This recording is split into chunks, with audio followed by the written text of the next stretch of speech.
അനുദിന വിശുദ്ധർ ജൂലൈ 25 വിശുദ്ധ യാക്കോബ് സ്ലീഹ. ഗലീലിയിലെ മീൻപിടുത്തക്കാരനായിരുന്ന സെബദിയുടെ മക്കളിൽ ഒരുവനായിരുന്നു വിശുദ്ധ യാക്കോബ്. വലിയ യാക്കോബ് എന്ന പേരിലും വിശുദ്ധൻ അറിയപ്പെടുന്നു.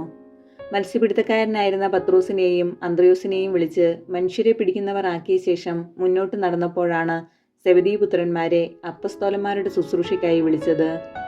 ഇടിനാദത്തിന്റെ പുത്രന്മാരെന്നാണ് അവരെ വിളിച്ചിരുന്നത്. യേശുവിൻ്റെ രൂപാന്തരീകരണത്തിനും നിരവധി അത്ഭുത പ്രവർത്തനങ്ങൾക്കും വിശുദ്ധ യാക്കോബ് സാക്ഷ്യം വഹിച്ചിട്ടുണ്ട്. ഗെത്സേമൻ തോട്ടത്തിലേക്ക് യേശു പോയപ്പോൾ വിശുദ്ധ യാക്കോബും യേശുവിനെ അനുഗമിച്ചിരുന്നു. യേശുവിൻ്റെ മരണത്തിന് ശേഷം യാക്കോബ് സുവിശേഷ പ്രഘോഷണത്തിൽ സജീവമായി. ഹെറോദ് അഗ്രിപ്പായുടെ നിർദ്ദേശപ്രകാരം ക്രിസ്ത്യൻ നേതാക്കളെ ഇല്ലായ്മ ചെയ്യുവാനുള്ള പദ്ധതിയുടെ ഭാഗമായി വിശുദ്ധനെ പിടികൂടി വാളിനിരയാക്കി.